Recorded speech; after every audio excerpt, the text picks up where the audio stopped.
इससे पहले कि मैं लोगों का आगाज करूँ, आप एक मरतबा सूरह हमद और 3 मरतबा सूरह इखलास का तिलावत फरमा कर सैयद एजाज हज़रत हुसैन बिन सैयद फजल हुसैन और सैयदा अकबरी बीबी सैयद मोहम्मद हुसैन की अरवाह के साथ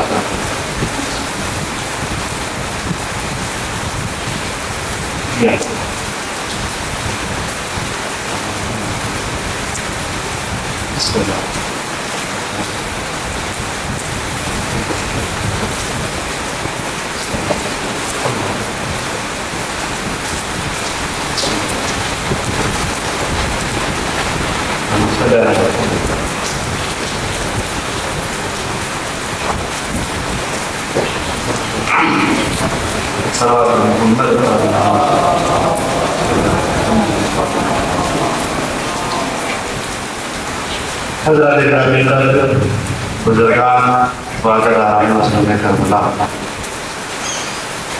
अशरे ऊला के बाद से अब तक इस मौजू पे गुफ्तगू करता आ रहा हूँ, उसी मौजू की कश्ती को अपने मंजिल मकसूद तक पहुँचाने की सही कोशिश कर रहा हूँ और उसी आयत को मैं सदा में कलाम पढ़ा दिया जो अब तक की गुज़िश्ता मजलिसों में आप सभी हज़रात के सामने मैंने तिलावत की।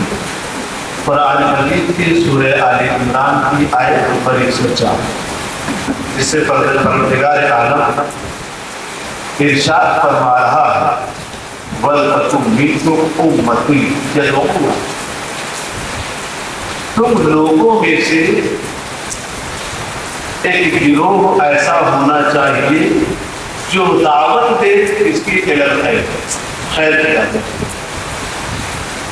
और फिर क्या कहा कि अनिल बिल मारूफ व यनहौना अनिल मुनकर, और अम्र बिल मारूफ की और नहीं अनिल मुनकर की रास्ता। अम्र बिल मारूफ करे और बुराई से रोके, नहीं अनिल मुनकर करे। वउलाइका हुमुल मुफ्लिहून, और ये कौन लोग हैं? ये वो लोग हैं जो फलाह पाए, जिन्हें नजात मिली थी, जो कामयाब लोग अल्लाह की तरफ। इसके पहले जुमले पे हमने तकरीबन हर तकलीफ पे जोर दिया था कि परवरदिगार आलम ने ये जुमला नहीं कहा है कि तुम्हें एक गिरोह ऐसा है, नहीं, उसने कहा तुम्हें एक गिरोह ऐसा होना चाहिए। और इसी के जिम्न में मैंने ये भी जुमला दिया था कि जो आज हालात देख रहे हैं, बसा औकात ये कहते हैं कि फलस्तीन की मदद क्यों नहीं हो रही है, सारे लोग मारे जा रहे हैं, आखिर ये क्या होगा। मैंने उस वक्त भी अर्ज किया था और इस वक्त भी अर्ज कर रहा हूँ कि जिस तरह से परवरदिगार आलम कह रहे हैं कि तुम्हें ऐसा एक गिरोह होना चाहिए, जबकि अगर हमें देखा जाए उन फैसलों का मालिक है, वे गिरोह बना दे, उसने गिरोह बनाया, उसने एक तसलसल कायम किया आदम से लेकर के खातम तक, जो अम्र बिल मारूफ करते रहे और नही अनिल मुनकर करते रहे। लेकिन अब हमारे समाज के लिए किताब कर रहा है, तुमने एक गिरोह ऐसा होना चाहिए जो खैर की दावत दे, अम्र बिल मारूफ करे और नही अनिल मुनकर करे। इसका मतलब यह है कि आज हमारे अंदर ये सलाहियत पाई जाती है कि हम अम्र बिल मारूफ भी कर सके, खैर की दावत भी दे सके और बुराइयों से रोक भी सके। अगर हमारे अंदर एक सलाहियत ना होती, मसलन बद्र की जंग में मुसलमानों के पास इतनी ताकत नहीं थी कि वो कुफारों से जंग करके लड़ सकते, लिहाजा अल्लाह ने अपनी तरफ से गिरोह भेजा फरिश्तों का और उनकी मदद की। तो बस एक तंबीह के तौर पर बयान कर रहा है ना, खाने काबा को बचाने के लिए अल्लाह खामोश नहीं बैठा है। मुसलमान थे नहीं, उसकी इबादत करने वाला कोई नहीं था, तो फिर अबाबील की मिनकारों में छोटी सी कंकरियों को रख करके और उन पर बरसा के बता दिया कि हम इसमें कुदरत रखते हैं। लेकिन फिर हम वही वाकया देखते हैं वहां कोई मदद नहीं आती। क्या तरीका है? परवरदिगार आलम की आवाज देगा कि उस वक्त तुम्हारे पास इतनी ताकत नहीं थी, तुम खालिश थे, तुम्हारी नीयतें अच्छी थी, तुमने अपनी जान को खुदा की बारगाह में पेश कर दिया था, तुमने अपने कदम को पीछे नहीं हटाया, हमने तुम्हारी मदद की। लेकिन वहां तक तुमने क्या किया? तुम्हारे अंदर कुव्वत थी। कुछ लोग लालच का शिकार हुए, कुछ लोग खौफ का शिकार हुए, डर कर लोग भागने लगे, परवरदिगार ने कोई मदद नहीं। क्यों? इसलिए उनके अंदर ये अहलियत मौजूद थी। वो अगर यकीना हो जाते तो बहुत ये सिचुएशन ना होती जो आप लोगों ने तारीख में पढ़ा। बिल्कुल इसी तरीके से खाने काबा पे हमला हुआ, यजीद ने करवाया, अल्लाह ने किसी अबाबील के लश्कर को नहीं भेजा। क्यों नहीं भेजा? क्योंकि जुल्म के खिलाफ लोग खामोश बैठ चुके थे। रुए ज़मीन पर जुल्म की इंतहा हो चुकी थी करबला के शक्ल में। लोगों के अंदर वो जज्बात पैदा नहीं, सब खामोश हो गए, किसी ने आवाज मदद नहीं की। अल्लाह ने वहां पर मदद नहीं की। अब अगर आज भी हम ये तवक्को करें कि परवरदिगार आलम कोई एक गिरोह ऐसा भेजेगा जो हमें नेकी की हिदायत करेगा और बुराइयों से रोकेगा, ये हमारी रात की भूल है। हम गलती कर रहे हैं, खता कर रहे हैं। नहीं, हमारे बुजुर्गों में हमने तारीख में पढ़ा, उनके पास ऐसा गिरोह मौजूद था जो अम्र बिल मारूफ भी करता था और नही अनिल मुनकर भी करता था। तो इसका मतलब हमारे अंदर ये अहलियत पाई जाती है। अल्लाह किसी गिरोह को बना के नहीं भेजेगा, हमें खुद अपने आप में इसकी अहलियत पैदा करनी होगी ताकि हम इस लायक हो सके कि अम्र बिल मारूफ भी करें और लोगों को बुराइयों से भी रोक सके। एक सलमान मोहम्मद वाले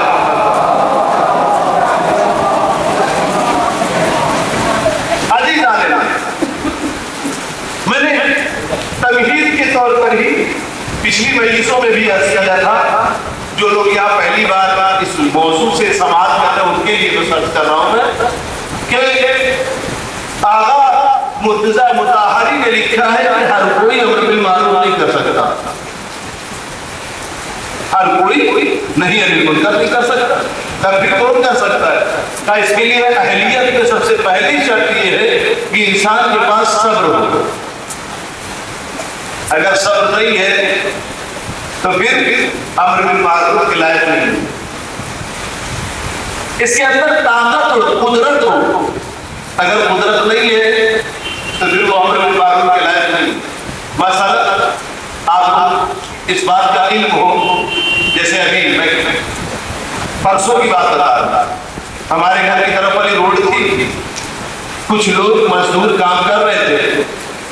उन्होंने क्या किया, बड़े बड़े ईंट के लट्ठे बड़े वाले दोनों तरफ बगल में रख दिए और उसको खोदना शुरू कर दिया। उधर से कारें आके खड़ी है, सामने से एक ट्रॉली भी खड़ी थी लोडेड। कुछ लोग बचा के निकल रहे थे, कुछ लोग वेट कर रहे थे। तो सोचे पूरा काम करेगा तो 2-3 घंटा लगेगा, इसमें कब तक आदमी इंतजार करेगा। और कुछ लोग खामोशी से वापस हो रहे थे। नगर निगम वाले काम करवाते हैं। मैं भी वहां से गुजरा, पहले तो मैंने अपने अंदर ये महसूस किया, क्या मेरे अंदर इतनी कुदरत है कि मैं अपनी जबान बोलूं। मैंने हालात का जायजा लिया, तो मुझे महसूस हुआ ये सब लोग परेशान हैं। इनके सामने कोई एक ऐसा बंदा नहीं नजर आ रहा है कि जिसकी इब्तिदा में ये अपनी आवाज उठा सके। अगर मैं बोलूंगा ये सब मेरे साथ बोलेंगे। बिल्कुल प्रैक्टिकल में बयान कर रहा हूं। फिर मैंने अपनी स्कूटी रोकी, फिर मैंने उससे ठेकेदार कहा कि भाई आप काम करवा रहे? कहा। मैंने कहा जिस जगह पे जिस पॉइंट पे काम करवा रहे, जहां तक लोगों को गाड़ी चला के आनी पड़ रही है, और फिर जब वो देख रहा है कि आपने रास्ता रोका है, फिर वो अपनी गाड़ी वापस ले जा रहा है, दूसरे रास्ते से फिर वहां से जा रहा है। आवाम को परेशान करने के लिए आप काम कर रहे हैं, आवाम को सहूलत देने के लिए। कभी हमने ये लगा तो रखा, मैंने कहाँ लगा रखा है आपने बैरियर कहाँ बनाया जहां आप काम कर रहे हैं? उसने कहा हमारा काम करने का तरीका यही है, अब हम कहां तक लोगों का ख्याल रखेंगे। जैसे उसकी आवाज बदल दी, मैंने अपनी आवाज बदल दी। अगर आपका काम करने का तरीका ये है तो गलत है। जहां से रास्ता कट रहा है, टर्न हो रहा है, ताकि लोगों को मालूम हो जाए कि यहाँ से दूसरा रास्ता ले लीजिए। आपके पास तो बोर्ड मौजूद होते हैं, लिखा रहता है कार्य प्रगति पर है, हिंदी में लिखा रहता है। आप बोर्ड रख रखिए, आप उसे ले करके यहाँ तक लाने की मशक्कत क्यों नहीं कर रहे? किराया देना पड़ेगा, गवर्नमेंट तो आपको पैसा दे रही है। अब जब मेरी आवाज बुलंद हुई तो जिस कुदरत का मैंने अंदाजा लगाया था, वो कुदरत मेरे पास आ गई, सबके सब लोग उतर गए। अगर ये कुदरत मेरे अंदर न होती और मैं अकेला अपनी आवाज बुलंद करता, वो मुझे जवाब देगा, लोग तमाशाई बने खड़े रहते और मुझे रुसवाई का सामना करना पड़ता। मेरे अमर बिल मारूफ का कोई फायदा भी नहीं होता। महसूस किया कि कुदरत है हमारे पास। अब मैंने कदम बढ़ाया और नतीजा यही हुआ, सब लोग उतरे। उसे एक दूसरा बैरियर उस पॉइंट पे लगाना पड़ा जहां से लोगों को रास्ता टर्न करना जरूरी था कि आगे काम हो रहा है। तो अजीजान कुदरत का होना जरूरी है। अगर कुदरत नहीं है तो अमर बिल मारूफ में रुसवाइयों का सामना करना पड़ेगा। लेकिन अगर कुदरत नहीं है तो आप ये भी नहीं कह सकते कि हमारे पास कुदरत नहीं, हम अमर बिल मारूफ नहीं करेंगे। नहीं, अगर मुताहरी कहते हैं फिर भी तुमसे सवाल होगा कि तुम्हारे पास कुदरत क्यों नहीं थी। लिहाजा सब्र और कुदरत का दावा काम करते आप लायक बनाओ ताकि अमर बिल मारूफ भी कर सको और नही अनिल मुनकर भी कर सको। सलवात है मोहम्मद वाले।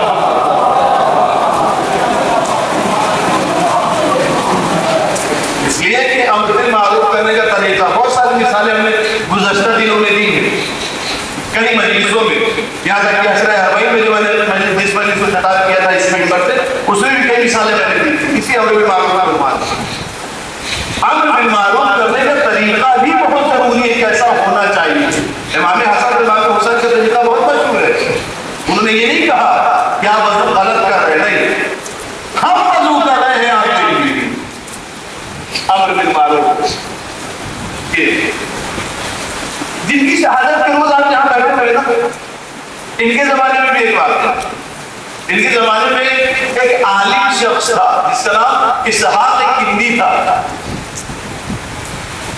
उसने अपने जमाने में कुरान मजीद पर कुछ काम किया और उसमें एतराज़ात उठाए और उसने मशहूर कर दिया कि कुरान मजीद की आयत के खिलाफ, उसके जो मौज़ूआत है उसके खिलाफ, उसके बिल्कुल उल्टे, यानी कुरान कुछ कहना चाह रहा है, ये कुछ और मतलब निकालना चाह रहा है। बहुत सारी आयत ऐसी है जिसके लिए एक पूरी किताब प्रस्तुत करने के लिए उसने सोचा और उसने खाना नशीन इख्तियार कर लिया। किसके लिए? इसीलिए परवरदिगार आलम ने वादा किया है कि इसको हम ही ने नाज़िल किया है और हम ही इसकी हिफाजत करने वाले हैं। अब देखिए बारिश से कुरान कैसे हिफाजत कर रहे हैं। मौला इमाम हसन अस्करी अलैहिस्सलाम चाहते हैं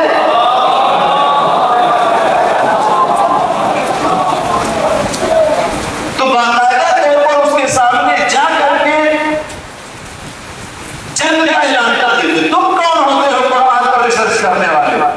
तुम कौन होते इसके गलत मतालिब निकालने वाले? मैं वारिस कुरान हूं, मैं यौम रसूलुल्लाह हूं। लोग मुझे खिताब कर रहे हैं यौम रसूलुल्लाह। जिसके घर में कुरान नाज़िल हुआ वो कुरान को बेहतर बताएगा या तुम बताओगे? मौला ने ऐसा कोई अमल अंजाम नहीं दिया, चाहे तुम कर सकते हो।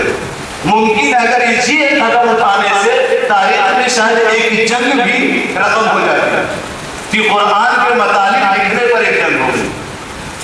मौला ने इसहाक किंदी के एक शागिर्द को बुलाया और कहा ये खबर में लिखा, खबर सही है। तो कहा तुमने इतराज क्यों नहीं किया? उस्ताद है उनसे कैसे इतराज कर सकते हैं, बहुत मुश्किल है। जनाब इमाम ने कहा तुम एक काम करो, उनके करीब जाओ और उल्फत पैदा करो। और जब तुम्हें एक मुलाकात में उल्फत पैदा होती है, एक मुलाकात में होती है, मैं एक बार आपसे मुलाकात करूं, एक मुलाकात में मोहब्बत करने लगेंगे आपस में, मैं आपसे करने लगूंगा। उल्फत पैदा करो, उन्स पैदा करो। मौला का जुमला है, इसका मतलब यह है कि कुछ दिन लगेगा इसे, कुछ वक्त लगेगा इसे। अम्र बिल मारूफ जज्बात में आकर या गुस्से में आकर या अपने आप को कोई बात नागवार लगने पर डांट कर नहीं किया जाता। मसलन कोई गलत काम हो और हमें नागवार लगे तो अब हम अपने नफ्स की पैरवी करते हुए दहाड़ करके उसको मना करें, ये क्या कर रहे हो तुम? नहीं, मतलब उल्फत पैदा करो, उन्स पैदा करो। पहले यदि तुम वक्त हो अपने उस्ताद से कुर्बत हासिल करो और जब कुर्बत हासिल हो जाए तो जाके एक सवाल करता कहता है कि कुरान की आयात के जो भी मतालिब है, जो भी मफहूम है, वो जो बयान करना चाह रहा है, क्या जरूरी है आप वही समझ रहे हैं? इजाज़त हिंदी जो है वो वही चकरा गया है। नहीं, ये जरूरी तो नहीं है भाई। वो कुरान क्या बयान करना चाह रहा है, जरूरी नहीं कि मैं वही मतालिब समझूं। तो अगर जरूरी नहीं है कि आप वही मतालिब समझे तो फिर तो आपकी राय और ये आपका सारा काम ये सबसे मशकूक हो जाएगा। तो इजाज़त हिंदी कहता है कि सच बता कि तू अपनी तरफ से सवाल नहीं किया है या किसी ने तेरे ज़हन में सवाल डाला है? उसने कहा नहीं, मेरे ज़हन में ख्याल आया इस वजह से मैंने कह दिया। जहां तक मेरा इल्म है तेरे मुतालिक, तेरे ज़हन और तेरे इल्म में इतनी शुजाअत और इतना दायरा है कि फिर ये सवाल कर सके। तो वो कहता है कि ये सवाल मेरे ज़हन में जब रसूलुल्लाह इमाम हसन अस्करी अलैहिस्सलाम ने डाला,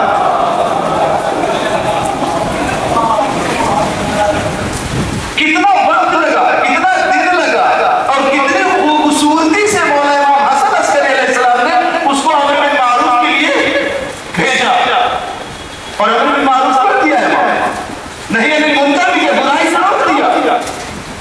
तारीख लिखती है कि उसके बाद उसने फौरन अपने तमाम मसले को अपनी आंखों के सामने जला डाला। तरीका अम्र बिल मारूफ और नही अनिल मुनकर का। हम उस दौर में नहीं चल रहे हैं कि जिस दौर में अगर ताया आजाद भाई के चचा ने और उनके खालू ने और उनके फूफा ने हमें डांट दिया हो तो हमारी तहजीब और तरबियत ये हो कि खामोशी से सुन लो। नहीं, अब तो सगा चचा भी अगर तुम्हें कोई तंबीह करने लगता है तो आज की नस्ल उससे भी अकड़ के बात करने लगती है।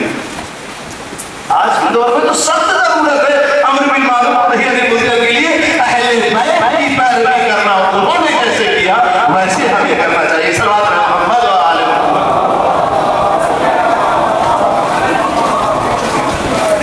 इस वक्त मेरे नजरिए से देखो, मैं अपना नजरिया बयान कर रहा हूं।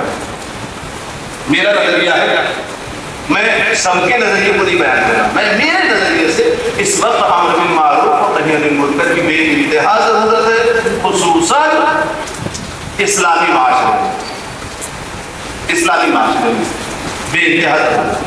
बहुत सारे लोग बहुत सारा अमल इस वजह से अंजाम देते हैं, वो समझते हैं कि मैं तो दीनी काम कर रहा हूं, लेकिन उनसे गैर दीनी अमल अंजाम पाया जाता है। एक सलवात मोहम्मद वाले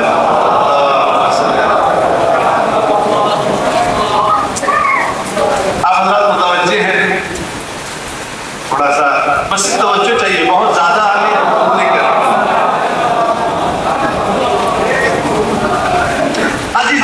आज से पहले भी कई मजलिसों में मैं कह चुका हूं और अब भी कह रहा हूं, अगर मेरी तकदीर के मुताबिक आप लोगों के सेहत में कोई भी सवाल पैदा हो, आपस में डिस्कस न करें, मैं यही करूं, मुझसे सवाल करूं।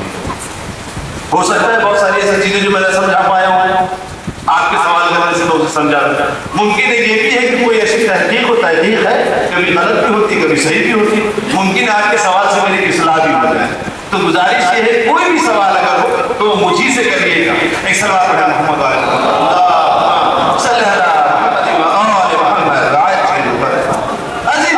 तो इस वक्त बेइंतहा जरूरत है आज़ादारी के नाम पर, इस्लाम के नाम पर, दीन के नाम पर बहुत सारे उमूर ऐसे अंजाम पाए जा रहे हैं जो जज्बाती तौर पर वजूद में आते हैं, फिर लोग अना की खातिर उसको कायम रखते हैं। जज्बाती तौर पर है, वो विज्ञान नहीं होता, वो अहादीस पढ़ के नहीं करते, वो कुरान की तिलावत करके नहीं करते, वो अहले बैत की सीरत पढ़ के नहीं करते कि अहले बैत ऐसा है, नहीं, जज्बाती तौर पर वजूद में आते हैं और जब उस पर एतराज होता है उसे अपनी अना मान करके उस पर जज कर देते हैं। इसकी इस्लाह होना ऐसे मौके पर अम्र बिल मारूफ और नही अनिल मुनकर की बेइंतहा होना है। और अज़ादारी में तो बेइंतहा से भी कोई आगे का लफ्ज हो तो उससे भी ज्यादा जरूरत है, क्योंकि अज़ादारी किसकी कर रहे हैं? इमाम हुसैन अलैहिस्सलाम। अज़ादारी किसके नाम पर कर रहे हैं? करबला के नाम पर कर रहे हैं। और करबला किसने सजाई? इमाम हुसैन ने सजाई। और इमाम हुसैन का मकसद क्या था? इन्नमा खरजतु लितलबि इस्लाह उम्मति जद्दी उरीदु अम्र बिल मारूफ व अनहा अनिल मुनकर। और मैं इरादा रखता हूं कि अम्र बिल मारूफ करूं और नही अनिल मुनकर। तो इसका मतलब यह है कि और सारे शोबे को तो जरूरत है ही है, यहाँ पे इमाम का मकसद है अम्र बिल मारूफ और नही अनिल मुनकर। इमाम इसी मकसद के लिए करबला सजा रहे हैं। हमें उनके मकसद को भी अपने ज़हन में और अपनी आंखों के सामने रखना होगा। कोई कुछ बयान कर गया, कोई कुछ बयान कर गया।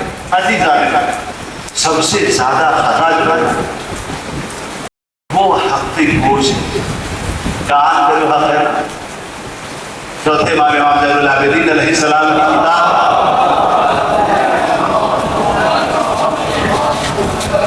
हुकूक के ऊपर तमाम हुकूक, खुदा का हक, अवाम का हक, कान का हक, आँख का हक, हर जगह जहाँ उन्होंने कान का हक बयान किया है ना, उसी के नीचे उसी की तशरीह मौला अमीरुल मोमिनीन अलैहिस्सलाम का इरशाद लिखा हुआ है, उसी बिल्कुल उसके नीचे मौला फरमाते हैं, जब कोई बात सुनो तो झट से अमल मत करो। कोई बात सुनो तो झट से उस पर अमल ना करो, बल्कि उसकी तहकीक और तस्दीक करो पहले। फिर मौला फरमाते हैं, अगर कोई हदीस भी सुन लो ना तो पहले उसे अपने अक्ल के मेयार पर परख करो, क्योंकि अल्फाज को नक़ल करने वाले तो बहुत हैं, लेकिन गौर और फिक्र करने वाले बहुत कम हैं। पहले बात फरमाते मौला मोमिनीन का ये इरशाद था, अल्फाज को नक़ल करने वाले बहुत हैं, लेकिन उस पर गौर और फिक्र करने वाले बहुत ही कम है। बस आप बात करके हमारे पास क्या होता है, हम तहकीक नहीं करते, उसकी तस्दीक भी नहीं करते। कुछ लोग सोशल मीडिया में भी आईडी बना करके रखे हुए, किसी ने उनको कहीं की वीडियो बना के भेज दी, ना तहकीक किया ना तस्दीक किया, और फौरन उसे उठा के फेसबुक पे डाल दिया। अब वो ये समझते हैं कि हम इस्लाह कर रहे हैं, वो क्या समझते हैं, हम इस्लाह कर रहे हैं। कभी कभी हमने ये भी देखा है, और सलवात पढ़ते मोहम्मद वाले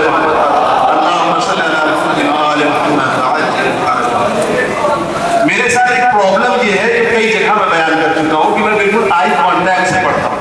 जब कोई आपस में बात करने लगता है तो मैं डिस्टर्ब हो जाता हूँ, लिहाजा लम्हे के लिए हमारी तरफ मुतवज्जह। हालांकि दो चार लोग ऐसे होते हैं, एक और सवाल मोहम्मद वाले,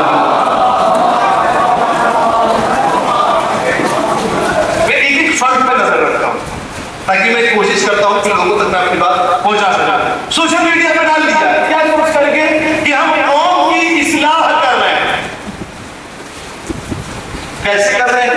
कौम के अंदर जो बुराइयां सरजद हुई है ढके छुपे, उसको हमने सोशल मीडिया प्लेटफॉर्म पे लाकर रख दिया, बिना तहकीक और बिना तस्दीक। नहीं, हम ये नहीं कहते कि उसकी तरह से इस्तेमाल करो, बिल्कुल करो, पहले तहकीक कर लो, तस्दीक कर लो और देखो कि सामने वाला आपकी सही बात को तस्लीम नहीं कर रहा है, फिर आप इसे सोशल मीडिया के हवाले कर दो और उसे इस बात का एहसास दिलाओ कि जमाना तुम्हें गलत समझ रहा है।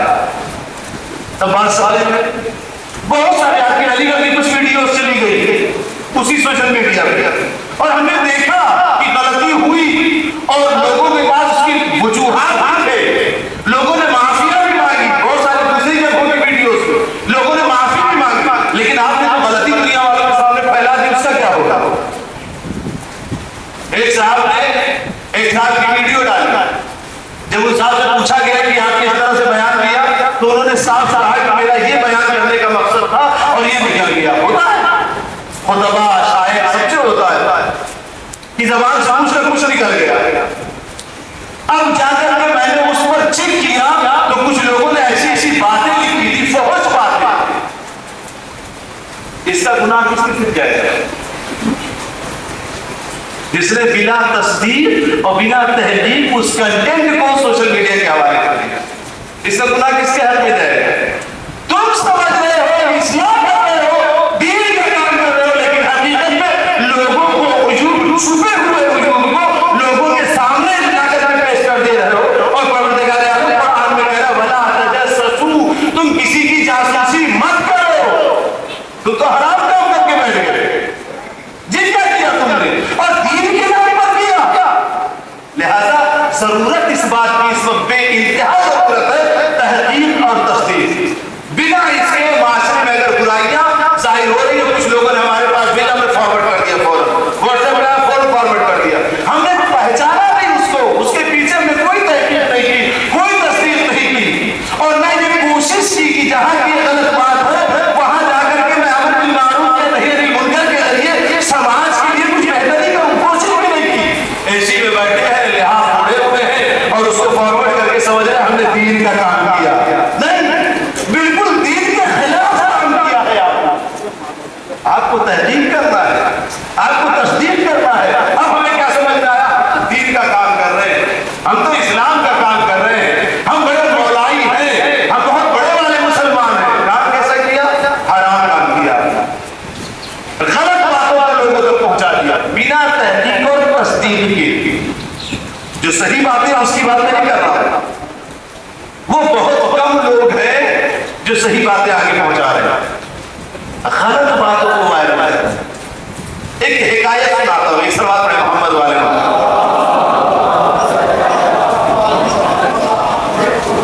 कभी कभी होता है ना हमारे साथ, वीडियो का एक पार्ट देखते हैं क्लिप का और हम कयास करने लगते हैं, फैसला कर लेते हैं कि ये लोग कैसे हैं। होता है ना हमारे साथ।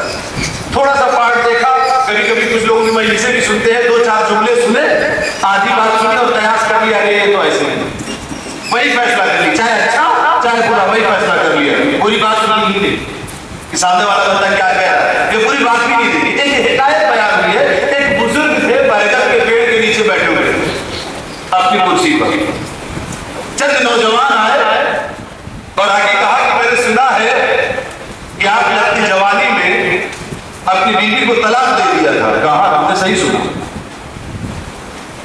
कहा ये भी सुना है कि बड़े खतरनाक थी तुम्हारी बीवी, सारे कई बच्चे बच्चे।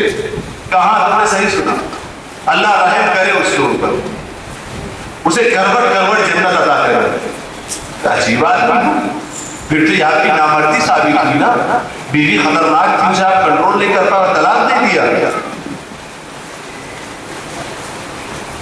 आपको तो कुछ करना चाहिए था। उन्होंने जुमला सुना और अपना सर नीचे कर लिया। जब थोड़ी देर के बाद अपना सर ऊपर किया तब उन्होंने कहा कि असल में उसे कंट्रोल करना भी बहुत मुश्किल था, तो उसके ताल्लुकात बहुत बड़े लोग से।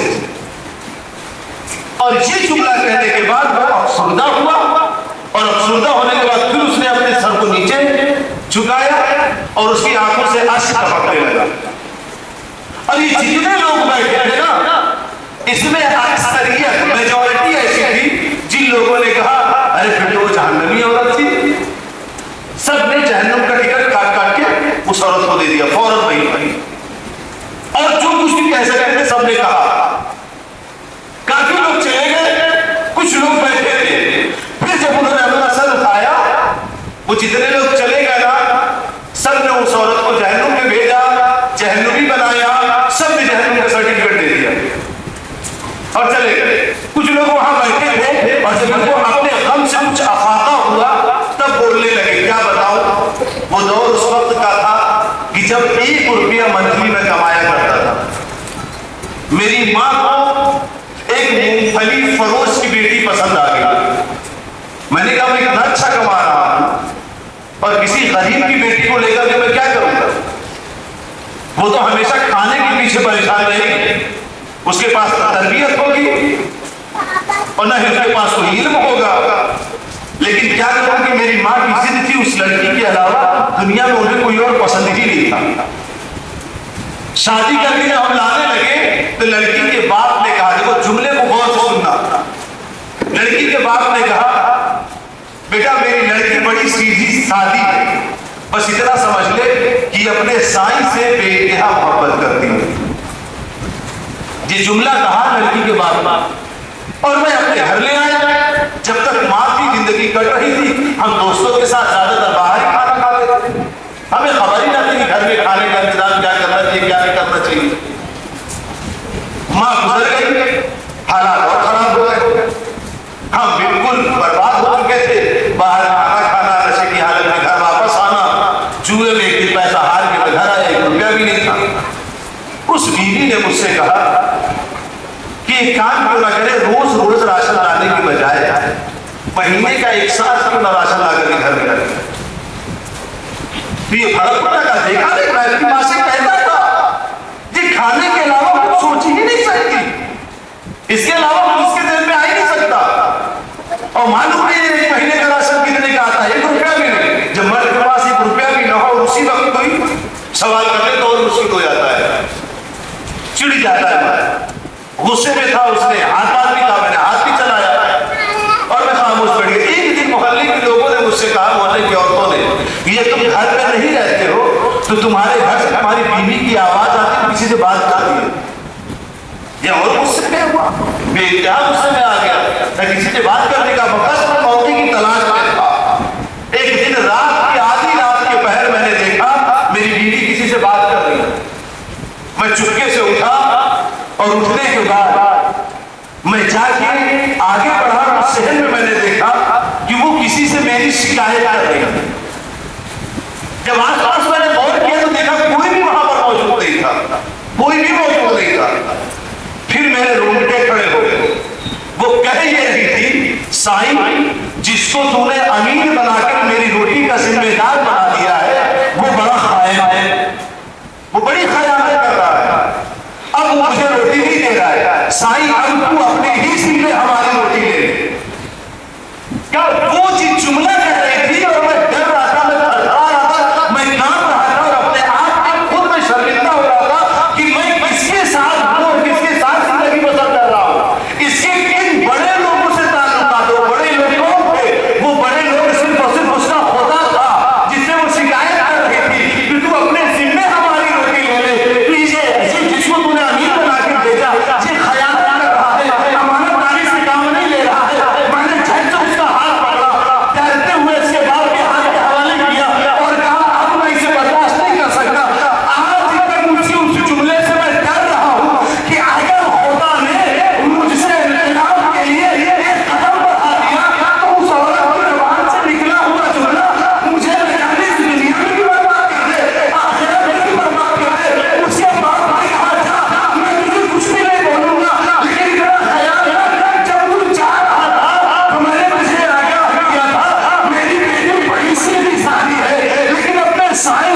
मोहब्बत करती है। अब पता चला कि अगर आप ही बात सुनोगे तो मेरा जहन्नमी बना दोगे। सल्लल्लाहु अलैहि वसल्लम।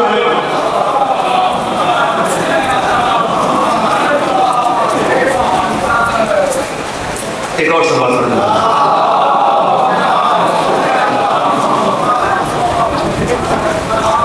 लिहाजा कयास मत करना। शरीयत में से कयास नहीं। हम कयास आराइयों में बर्बाद। हम आधी बात सुनते हैं और नतीजा निकाल लेते हैं। नहीं, तहकीक का एक तरीका है। तहकीक का हमारे उस्ताद बताते हैं, और जो तहकीक किताबें हमने पढ़ी है जिसे रिसर्च की बुक्स कहते हैं, उसे उन्होंने बयान किया है कि तहकीक का तरीका ये है कि तहकीक आपको कहाँ लेके जा रही है, आपको वही जाना पड़ेगा। अपना कयास नहीं कर सकते आप, उसे आपको साबित करना होगा। बिना तस्वीर को बिना तहकीक के एक बहुत बड़ी मेजॉरिटी उस औरत को जहन्नुम का टिकट देके चली गई, और जो लोग आखिर तक मौजूद थे वो थरथरा गए, कांप गए। क्या इतनी मोमिना औरत थी वो? कहीं ऐसा तो नहीं आज भी हम किसी मोमिन के खिलाफ खड़े होकर उसे जहन्नुम में भेज रहे हैं? ऐसा तो नहीं किसी मोमिना के खिलाफ खड़े होकर के हम उसे जहन्नुम में भेज रहे हो? हमें तहकीक और तस्दीक करनी पड़ेगी। मासूमीन ने इतने इरशादात मासूमीन के, सबसे बड़ी मुसीबत आधी बात सुनी। उम्मते मुस्लिमा को हिस्सों में जो तकसीम किया गया है आज की तारीख में, उसमें इसका सबसे बड़ा रोल है, जिसे हम गोदी मीडिया कहते हैं। बहुत बड़ा रोल है, इतना बड़ा रोल है जिसकी कोई हद और ध्यान नहीं। लोगों को छोटी बातों से बहकाया जाता है। अज़ादारी में देख लिया, जब तक यहाँ में अज़ा रहता है टॉपिक एकदम गर्म, और जैसे यहाँ में अज़ा चला जाता है लोग भूल जाते हैं कि क्या बात मुझे उस टाइम पिछले साल क्या चला था नहीं मालूम। हम भी उसी में फंस जाते हैं। एक जगह में गया मजलिस पढ़ने के लिए, यही आदत थी हमारे। मैंने कहा मेरी तकरीर से मुतालिक करते हैं, कोई सवाल करो, सवाल कर। तकरीर के मुतालिक किसी ने नहीं सवाल किया। एक साहब ने आके सवाल किया, वो कौवे वाला मैटर क्या है? मैंने कहा आपका खाना है, बताइए। अगर मैं कह दूं जायज है, आप आएंगे, खाना है आपको? अरे इसकी तकलीफ में उससे सवाल करो, उसने अगर जायज करार दिया है तो ठीक है, बात करो। सिंपल सा जवाब है। नहीं साहब, जहाँ जिस शहर जिस गांव जाओ, कोई सवाल नहीं है, सिर्फ यही एक सवाल। और अच्छे पढ़े लिखे लोग, एक साहब के बारे में मुझे पता चला कितने साथी इस गांव में आ रहे हैं जो उन सबसे यही सवाल कर रहे हैं। इनका क्या मकसद है? मकसद है इस्लाम का, अमल बिल मारूफ का मकसद है इनका, हिदायत का मकसद है। भाई सबसे एक ही सवाल क्यों कर रहे हो? क्या बात? नहीं, कसीम चीज फैला दी गई, वो उसी के पीछे पड़ जाओ। नहीं है, मौला फरमाते हैं अक्ल के मेयार पर उसको परख कर, उसकी तस्दीक करो, उसकी तहकीक करो। मौला कहते हैं अल्फाज के नकल करने वाले बेइंतहा हैं, बहुत सारे लोग हैं, लेकिन गौर फिक्र करने वाले बहुत कम हैं। अब आपको फैसला करना है कि आपको किस पाले में जाना है। मौला अमीर मोमिनीन अलैहिस्सलाम का दामन थामना है या उनके मुखालिफिन में खड़ा होना है? आप तारीख में भी देखें ना, क्या हुआ? लोगों ने इमाम हसन अलैहिस्सलाम की जंग में क्या किया? यही तो किया, झूठ फैलाया कि मौला ने सुलह कर ली।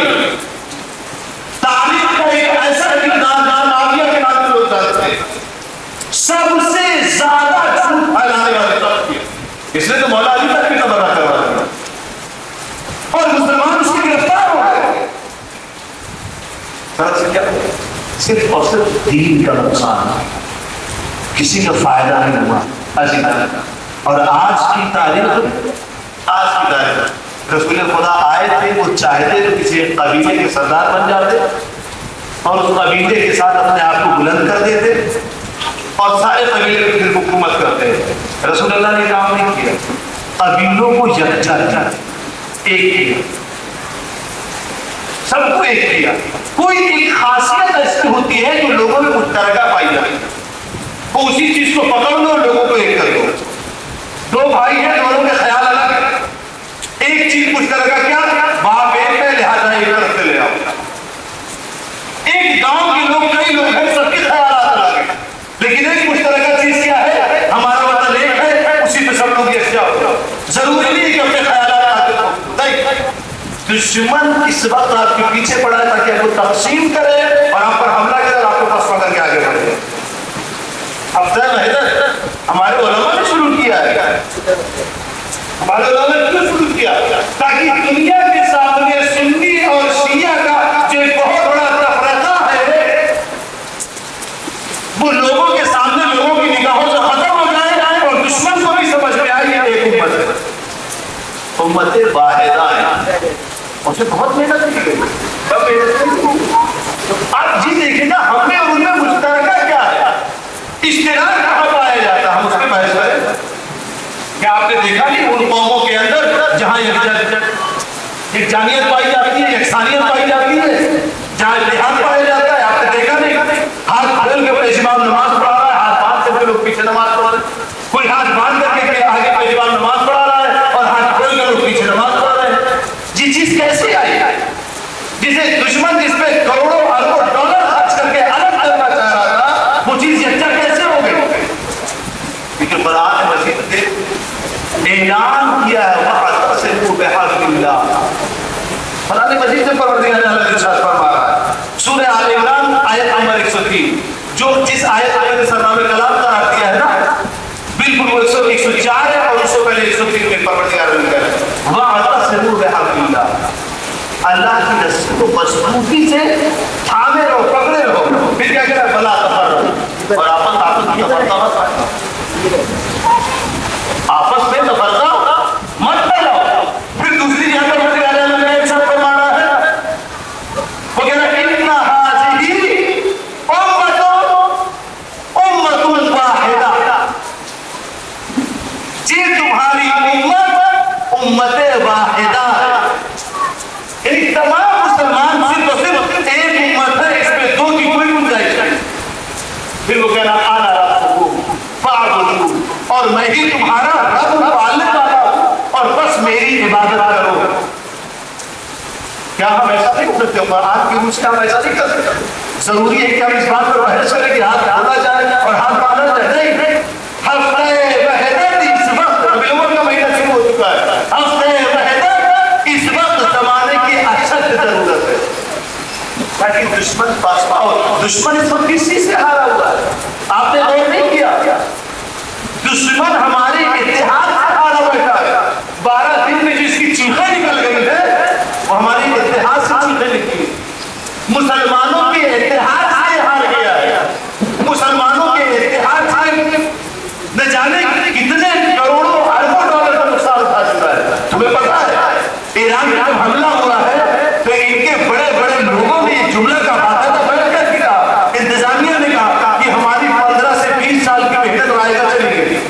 इनकी आने वाली जनरेशन के जहन में जो हम डाल रहे थे, जो इनके अंदर इख्तिलाफ बैठा हुआ था कि उधर इख्तिलाफ कर चुका, अपने मुल्क को हसीन बनाओ, हमने इनको भी दिखा दिया कि हम जालिम हैं। तो ये भी आगा होगा। ये कैसे हो रहा है? सिर्फ इत्तेहाद की वजह से हो रहा है। मैं एक साथ में गुफ्तगू कर रहा था, मैंने कहा क्या ईरान के अंदर तफरका नहीं पाया जाता, इत्तेहाद तफरका आता, लेकिन इमाम खुमैनी से लेकर के इमाम खामनेई तक ने इश्तिराक का काम किया। क्या? ये वतन हमारा है। और वहां जो पार्टीज है ना, वो भी अपने वतन के लिए जंग कर रही है। एक पार्टी कह रही है कि हमारे वतन में इस्लामी हुकूमत होनी चाहिए और एक पार्टी कह रही है कि हमारा वतन अच्छा होना चाहिए, तरक्की याफ्ता होना चाहिए। तरक्की याफ्ता के लिए क्या करेंगे? यूएस की पैरवी करेंगे। वो भी वतन के लिए लड़ रहे हैं, ये भी वतन के लिए लड़ रहे हैं। तफरका है लेकिन इश्तिराक कहां पाएगा? का वतन हासिल करेगा। लिहाजा इनकी सब में सिर्फ शिया नहीं खड़े थे, सुन्नी भी थे, नहीं ईसाई भी थे, वहां के यहूदी भी शामिल है इसमें अपने वतन के दिफा के लिए। एक इश्तिराक पाया गया। क्या हमारे अंदर कोई ऐसा इश्तिराक नहीं है, कोई ऐसी चीज नहीं है, कोई ऐसा मरकज नहीं है जिस पर हम एक हो सकते हैं?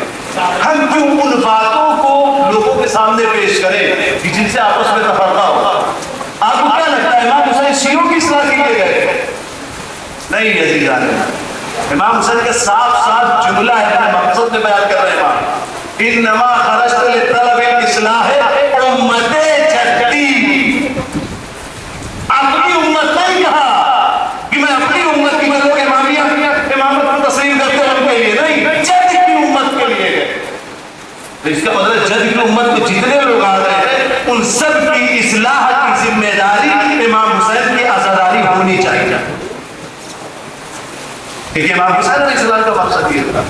तो हम पूरी उम्मत के लिए गुफ्तगू करेंगे ना, हम किसी फिरके के लिए गुफ्तगू क्यों करेंगे? आपसी इख्तिलाफात किसकी आ रही है? आप सभी लोग बैठे बताइए, आपसी इख्तिलाफात घर में एक शादी हो जाए, खाली मत देखिए इख्तिलाफात के इजहार होना शुरू हो जाएगा।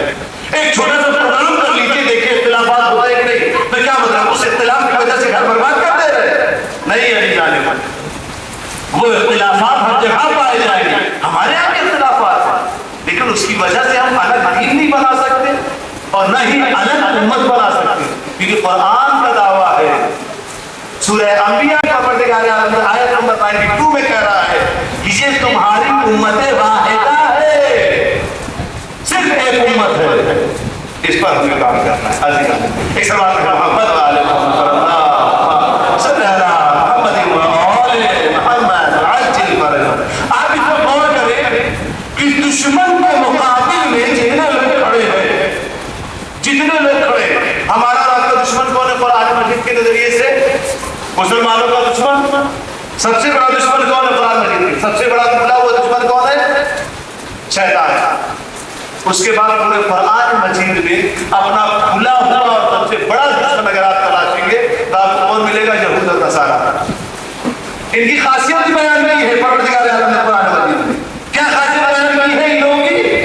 कि अजा अय्युहल्लज़ीना आमनू ला तत्तखिज़ुल यहूदा वन नसारा। परवरदिगार क्या कह रहा है? ऐ ईमान वालों, ये यहूदी और ईसाई जो है ना, इनको अपना दोस्त मत बनाओ, ये आपस में अपने दोस्त है। साजिश समझ में आ रही? अल्लाह आज 1400 बरस के बाद भी आपको आगाह कर रहा है कि तुम इनको अपना दोस्त मत बनाओ, अपना मददगार हमवार मत बनाओ। क्यों? क्योंकि आपस में एक दूसरे के दोस्त हैं, यानी ये आपस में साजिशें कर रहे हैं और आपको बना छोड़ रहे हैं। और जब आप एक हो जाते हैं तो इनकी खंडी बच जाती है, ये परेशान हो जाते हैं, अपनी एक कश्ती भी पार कर पाते हैं समंदर के रास्ते से। ये अंसारुल्लाह कौन है? शिया है, ये ज़ैदी है। इनको शिया क्यों कहा जाता है? पता है क्यों कहा जाता है? क्योंकि अहले बैत से मोहब्बत करते हैं, इस बिना पे शिया कहा जाता है। और दूसरी तरफ इनको सुन्नी भी कहा जाता है। क्यों? क्योंकि इनकी फिक़ा हनफी से करीब है। शियों की फिक़ा पे अमल नहीं करते, फिक़ा जाफरिया पे इनका अमल नहीं है। दरअसल ये सुन्नी है, इनकी नमाज, इनकी इबादत, इनके रोजे सब अहले सुन्नत के तरीके पर है, हनफी फिक़े के करीब है ये। चूंकि अहले बैत से मोहब्बत करते हैं, क्या कहते हैं? ज़ैदी शिया। सिर्फ इस तरह से नहीं यकीन हो तो चाहे जीपीटी खोल लेना, बहुत आसान। मेरा दिल कर रहा था कि मैं इस पर कुछ गुफ्तगू करूं, लेकिन मेरे पास वक्त नहीं है। ये हमास कौन है? शिया है, सुन्नी, हिज़्बुल्लाह शिया, आईआरजीसी शिया। इन ज़ैदी सुन्नी शिया जब एक साथ खड़े हो गए ना तो ये चकरा गए।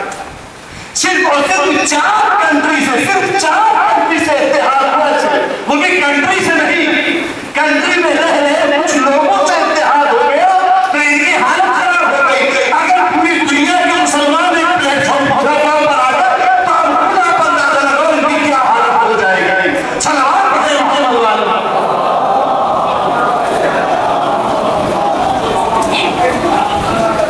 हम जब आपसी इख्तिलाफात में रहते हैं तो हमें बड़ा नुकसान उठाना पड़ता है। इतना बड़ा नुकसान उठाना पड़ता है कि मुसलमानों के दरमियान रसूलुल्लाह की जानशीन की भी कदर नहीं कर पाते, इतनी कदर नहीं कर पाते कि मोतमिद अब्बासी 260 हिजरी में रसूलुल्लाह की नस्ल से रसूलुल्लाह के अलमदार रसूलुल्लाह की जानशीन जिनकी दुनिया इज्जत कर रहा था, कर रही थी, उनको दहन करते। शायद ये अल्लाह की बहुत बड़ी मसलियत है कि हमारे आखिरी ईमान को पता है। चलो आखिरी ईमान की बारगाह में उनके बाबा का खुलसा पेश करें। उनके शबीह जनाजा भी बरामद होगी, आप लोग ज़ियारत करें। उस शबीह जनाजा में आप अभी शरीक होंगे जिसमें हमारा और आपका आखिरी इमाम मौजूद था, जिन्होंने नमाज जनाजा पढ़ाई। 4-5 साल की उम्र जदीद तो 55 हिजरी में विलादत है इमाम की, आखिरी इमाम, और 260 हिजरी में। और ये मासूमीन की जिंदगी में सबसे कम उम्र जिनकी है ना, वो इमाम हसन अस्करी फकत और फकत 28 बरस की जिंदगी है। 232 हिजरी में विलादत और 260 हिजरी में जहर गिरते। आपसी इख्तिलाफात का शिकार होकर के और अपनी अना की पैरवी करते हुए इत्तेहाद को खत्म करके लोगों ने इतना भी ख्याल नहीं रखा, जबकि करबला होता हुई थी। उसके बावजूद इन लोगों ने अपनी अना और अपनी नफ्स की पैरवी करते हुए उसी रसूल अल्लाह की जानशीन में रहते। इमाम की बारगाह में चलते हैं, इमाम की कहते मौला पुरसा कबूल कीजिए अपने बाबा का। मौला हमारा भी दिल बहुत कटता है जब हम सुनते कि आप 5 साल की उम्र में यतीम हो गए, और हम ये भी सुनते हैं कि आप कुछ जमाने के सालिम ढूंढ रहे थे ताकि आपको कत्ल कर दिया जाए। बड़ा बेहतर रास्ता है। लेकिन मौला हम साथ में ये भी सुनते हैं, बल्कि पढ़ते हैं, ज़ियारत भी पढ़ते हैं हम, और उसमें ये पढ़ते हैं कि आपने सलाम किया है अपने जद को करबला की जमीन पर, क्या सलाम हो उस पर कि जिसके होंठ